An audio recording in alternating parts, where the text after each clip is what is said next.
Parents who must face a painful reality, the death of their child at birth. How do we help them?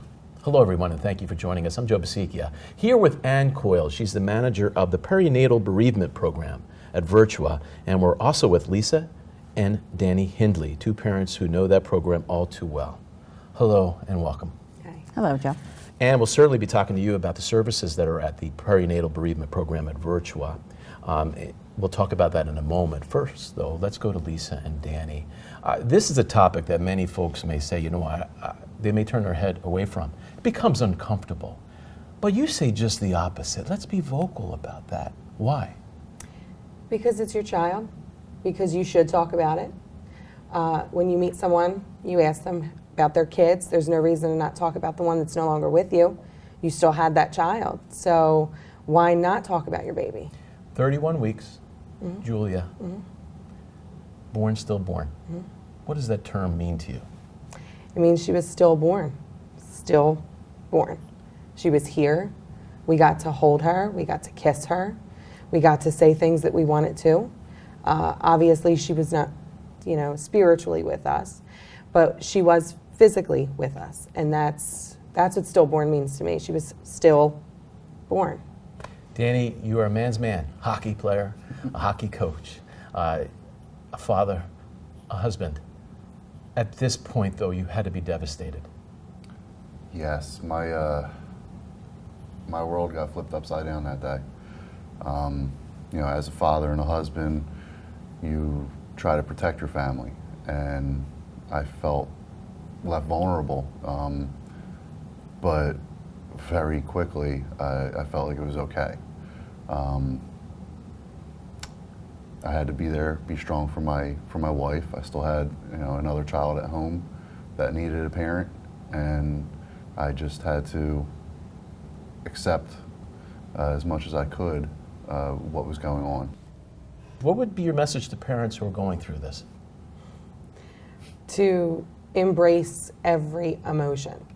Every emotion. Do not feel like, okay, well, tomorrow I have to feel better. No, tomorrow you don't have to feel better. No, you feel better when you want to feel better. And if tomorrow you feel better and then the next day you don't again, that's okay. This is the hardest thing any parent will ever go through. And you cannot dictate how you're going to feel. We don't know how we're going to feel one day to another. It'll be 3 years for us in February, and we still have our days that we're like, how am I going to get through today?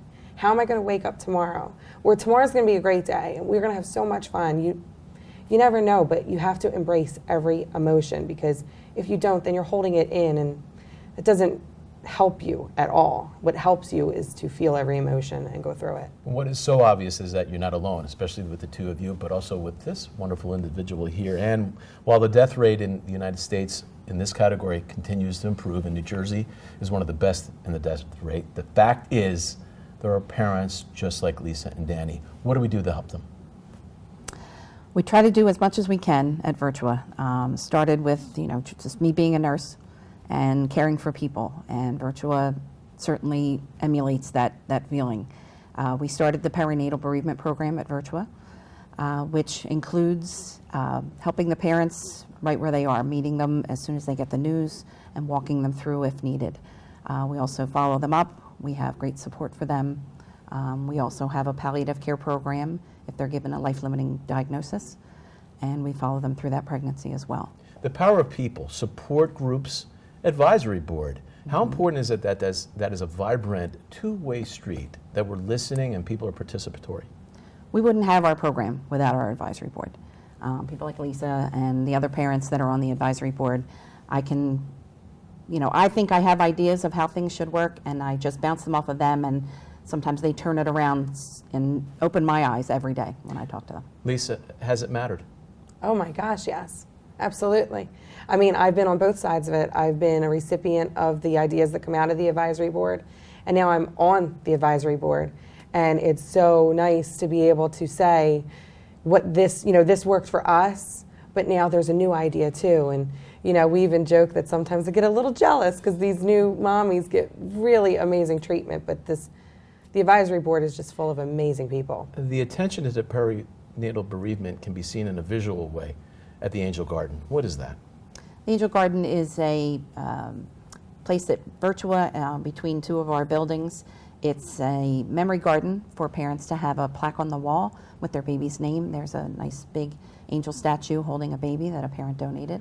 What do you want us to think of when we see that garden? I want you to think, I want people to be peaceful and also happy, celebrating those little lives, not to be sad about those little lives. It's not about sadness, you're saying? No, I think it's just to celebrate those little lives, and every baby and every name on there mattered, and know that they mattered as a person. Lisa and Danny, this is right at your mission. You were part of that garden. Danny, you physically helped build that garden, didn't you? Yes. How did you do that? I mean, you went there with the bricks, everything. Well, I always felt that I like to contribute to good causes. And when this was presented, there was a self-gratifying feeling about putting this whole thing together. Knowing the purpose, knowing what it was for, seeing some of the parents that knew that it was being under construction, wanting to see how it was coming along, getting the compliments from staff. It was a wonderful project to be a part of.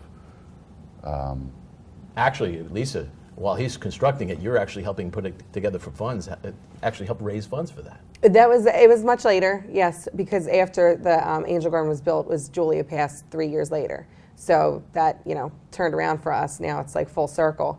But then after losing Julia, I mean, it wasn't even 3 or 4 months, and I had said to my father, who's the contractor, I said, we need to do something, and that's what we're going to do. That's what he just left a meeting with Ann. He said, we're going to be working on the next phase, and I said, that's what I have to do. We're going to raise money, and we're going to help build the next phase. And we went from thinking we were going to raise $5,000 to raising well over $10,000 for the. What do you say, Lisa, when people ask you, how many children do you have? I say 3. It's situational. If I'm in the grocery store and it's a quick conversation, it's 2. I have Shane and Hannah. But if Tell us about your 3 children. Well, there's Shane, who's 6, and he's quite a pistol. And then there's Hannah, who is 16 months now, 16 months. And Julia is in the middle, and she would have been 3 years old this year.